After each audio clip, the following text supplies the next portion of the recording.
ജയചന്ദ്രൻ സാറേ, ഇവിടെ മുഖ്യമന്ത്രി കൃത്യമായിട്ട് ഈ പദ്ധതിയോട് നോ പറഞ്ഞിട്ടില്ല.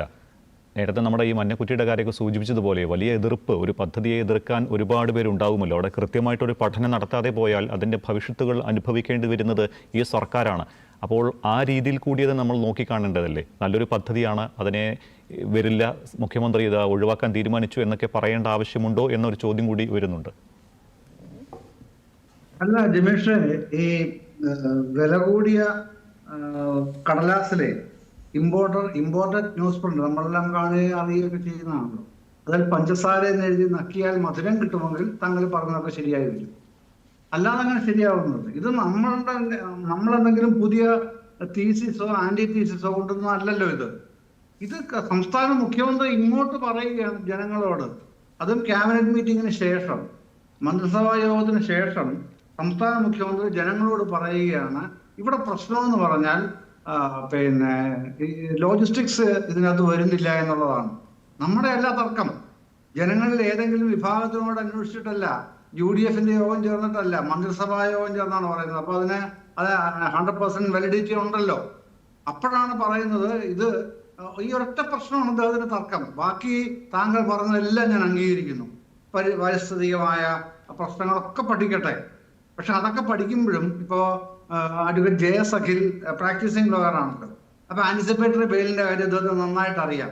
അങ്ങനത്തെ മുൻകൂർ ജാമ്യമാണ് ഇത് എന്നാണ് ഞാൻ പറഞ്ഞത്. അപ്പൊ ആ മുൻകൂർ ജാമ്യത്തിലുള്ള മറ്റുപാധികളാണ് ഈ സാധനങ്ങളൊക്കെ. അദ്ദേഹത്തിന്റെ ഈ CMന്റെ ന്യൂക്ലിയസ് ടു ദ കോർ അദ്ദേഹം എന്താണ് ഉദ്ദേശിക്കുന്നത്? ഇവിടെ ഈ പറയുന്ന അതിവേഗ പാതയ്ക്കോ അതിവേഗ പാതയ്ക്കോ ലോജിസ്റ്റിക്സ് അതിൻ്റെ അകത്ത് വരുന്നില്ല. അതുകൊണ്ട് നമുക്കത് ബുദ്ധിമുട്ടാണ്. നമ്മൾ ഇതിൻ്റെ അകത്ത് പണം വായ്പ എടുത്താൽ തിരിച്ചടവടക്കമുള്ള കാര്യങ്ങൾ ബുദ്ധിമുട്ടാവും. എന്നാൽ എങ്ങനെയാണ് ലോജിസ്റ്റിക്സ് ഉണ്ടെങ്കിൽ നമുക്കത് ബുദ്ധിമുട്ടല്ലാതാവുക? അത് ആ ഭാഗത്ത് കടക്കുന്നതേ ഇല്ല.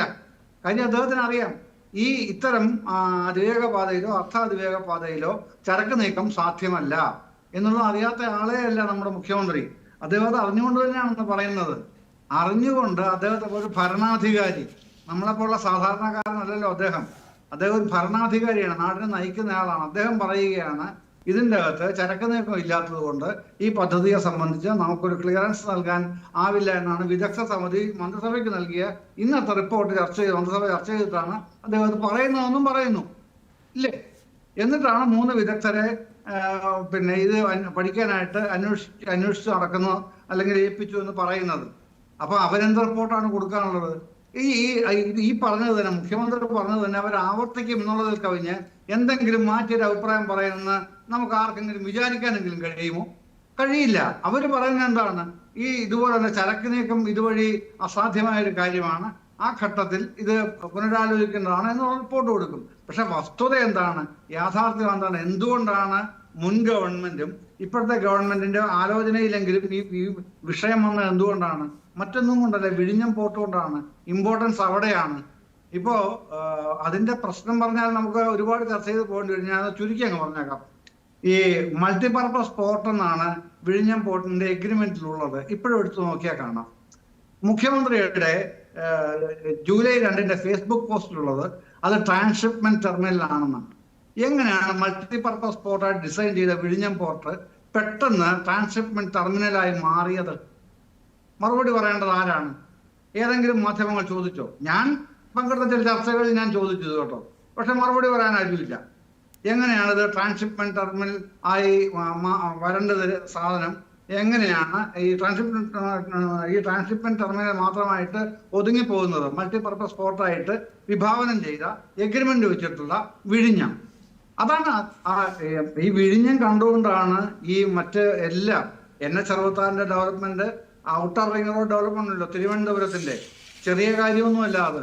ഔട്ടർ റിംഗ് റോഡ് ഡെവലപ്മെന്റ് എന്ന് പറഞ്ഞാൽ സൗത്ത് ഏഷ്യയിൽ തന്നെ ഏറ്റവും പ്രധാനപ്പെട്ട പ്രോജക്റ്റ് ആണെന്നാണ് ഞാൻ മനസ്സിലാക്കിയിട്ടുള്ളത്. സൗത്ത് ഏഷ്യയിൽ കമ്മ്യൂട്ടേഷന് വേണ്ടിയിട്ടാണത്. അതില് ഈ പറയുന്ന ലോജിസ്റ്റിക്സും വരും, അതിനകത്ത് ഒരു പ്രശ്നവും ഇല്ലാതെ വരും. അത്ര ബൃഹത്തായ ഒരു പദ്ധതിയാണത്. എന്നിട്ടാണ് അത് പുറത്ത് റോഡും റെയിലുമായിട്ട് കണക്ട് ചെയ്യുന്നത്. അപ്പൊ ആ റോഡും റെയിലുമായിട്ട് കണക്ട് ചെയ്യുന്നതിന് വേണ്ടിയിട്ടാണ് ഈ ഔട്ടർ റിംഗ് റോഡ് പ്രോജക്റ്റ് തന്നെ. ടണൽ റോഡ് ഉൾപ്പെടെ അതിൻ്റെ അകത്തുണ്ട്, ടണൽ റെയിലുണ്ട്, അതെല്ലാം ഉണ്ട്. അപ്പൊ അതിന്റെ ഭാഗമായിട്ടാണ് ഈ അതിവേഗ പാത അല്ലെങ്കിൽ അർത്ഥാതിവേഗ പാത NH-66 ഡെവലപ്മെന്റ്, ഇതൊക്കെ കൂടെ ചേർന്ന് വരുന്ന വലിയൊരു പിന്നെ ഈ ബൃഹത്തായ ഒരു സഞ്ചാരപാത വികസിച്ച് വരുന്നത്. കേരളത്തിന്റെ ഡെവലപ്മെന്റിന് ഞാനത് പിന്നെ ഒരു ഡ്രാഫ്റ്റ് റിപ്പോർട്ട് വായിച്ചിട്ടുണ്ട് കഴിഞ്ഞ ഗവൺമെന്റിന്റെ കാലത്ത്.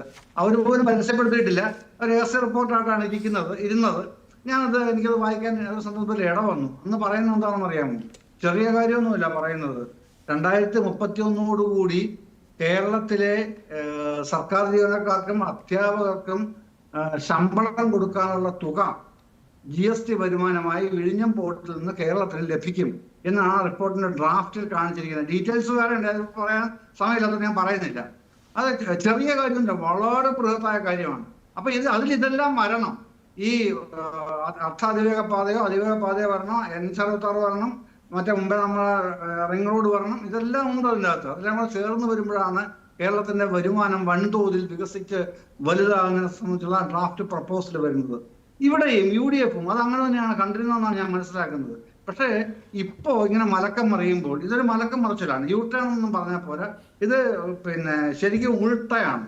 നേരത്തെ മലക്കം മറിയുമ്പോൾ ഇത് ചരക്ക് നീക്കം ഇല്ലാത്തത് കൊണ്ട് ഈ പ്രോജക്റ്റ് വയബിൾ ആണെന്ന സംശയമാണ് വിദഗ്ധ സമിതി ക്യാബിനറ്റിന് കൊടുത്ത റിപ്പോർട്ടിൽ സമർപ്പിച്ചിരിക്കുന്നത്. മുഖ്യമന്ത്രി പരസ്യമായി വാർത്താ സമ്മേളനത്തിൽ പ്രഖ്യാപിക്കുകയാണ്. അതിനർത്ഥം എന്താണ്? പിന്നെ തലയ്ക്ക് വെളിവുള്ള ആർക്കും മനസ്സിലാവില്ലേ? അതിവേഗ പാതയിലും അതിവേഗ പാതയിലും ചരക്ക് നീക്കം ഒരു കാലത്തും സാധ്യമല്ല എന്നുള്ളത്. പിന്നെന്തിനാണ് മുഖ്യമന്ത്രി അത് എടുത്തു പറയുന്നത്? അവിടെയാണ് സംശയങ്ങൾ വർദ്ധിക്കുന്നത്. അതിനാരാണ് മറുപടി തരുന്നത്? ആരും മറുപടി തരുന്നില്ല. അഖിൽ പറയുന്ന മറുപടി അതുകൊണ്ട് തൃപ്തിയാകാതെ വരുന്നു. അതുകൊണ്ടാണ് ചരക്ക് നീക്കം നടക്കില്ല അഖിലേ ഇത്തരം പാതകളിലൊന്നും. താങ്കൾ പോയ ഇറ്റലിയിലടക്കം എവിടെയും ഇല്ല. അത് ലോകത്തെവിടെയും ഈ ഇത്തരം പാതകളിൽ ചരക്ക് നീക്കം നടക്കില്ല. അത് പിന്നെ പാസഞ്ചർ കമ്മ്യൂണിക്കേഷൻ മാത്രമേ ഉള്ളൂ. അത് അത്തരത്തിലൊരു പാത എങ്ങനെയാണ് മുഖ്യമന്ത്രി പറയുന്നത് അതില്ലാത്തത് കൊണ്ട് ഇത് പ്രശ്നമാണെന്ന് പറയുന്നത്? അവിടെയാണ് പ്രശ്നം. അപ്പൊ അത്തരം കാര്യങ്ങൾ ദൂരീകരിക്കാനായിട്ട് ഒരു പരിഹാരവും നിർദ്ദേശിക്കാനില്ലാത്ത സമയത്ത് ഇതോടെ പറയണം കേട്ടോ. ഇന്നൊരു പുതിയ സംഗതി പ്രഖ്യാപിച്ചിട്ടുണ്ടല്ലോ, ഇല്ലേ? അത് താങ്കൾ ശ്രദ്ധിച്ചിരുന്നോ ജമീഷേ? ഇന്ന് മുഖ്യമന്ത്രി ഒരു പുതിയ അദ്ദേഹത്തിന്റെ GAD ഉണ്ടല്ലോ, ജനറൽ അഡ്മിനിസ്ട്രേഷൻ ഡിപ്പാർട്ട്മെന്റ്, അതിന്റെ കീഴില് business policy and process re engineering cell അത് തുടങ്ങാൻ ആ പ്രഖ്യാപനം ഇന്നത്തെ ക്യാബിനറ്റിൽ അദ്ദേഹം നടത്തിയിട്ടുണ്ട്. Business policy and process re engineering cell എന്തിനാണെന്ന് അറിയാമോ? ഡേറ്റ ഡ്രിവൻ ഗവേണൻസിലേക്ക് ഗവൺമെന്റ് ചലിക്കുകയാണ് എന്നുള്ളത് ബോധ്യപ്പെടുത്താൻ കൂടെ വേണ്ടിയിട്ടാണ്, അതിനും കൂടെ വേണ്ടിയിട്ടാണ് ഈ പദ്ധതി ആരംഭിക്കുന്നത് എന്ന് മുഖ്യമന്ത്രി വ്യക്തമാക്കി.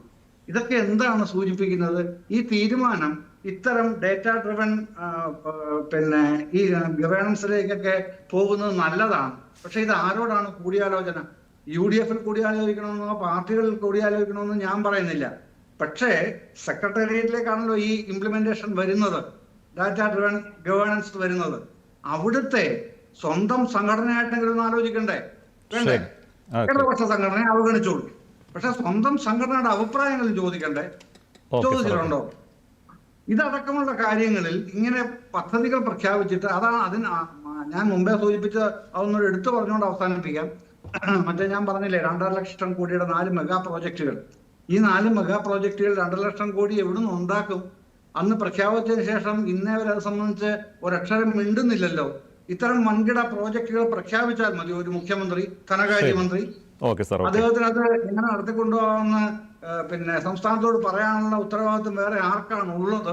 ഇതൊക്കെ നിൽക്കുമ്പോഴാണ് ഈ താങ്കൾ ചോദിച്ച ഈ റെയിലിന്റെ പ്രശ്നം വരുന്നത്. അതുകൊണ്ട് തന്നെയാണ് ഇത് നടക്കാനുള്ളതല്ല എന്ന് മുഖ്യമന്ത്രി എന്ന് പറഞ്ഞ വാക്കുകളിൽ നിന്ന് നമുക്ക് മനസ്സിലാക്കേണ്ടി വരുന്നത്.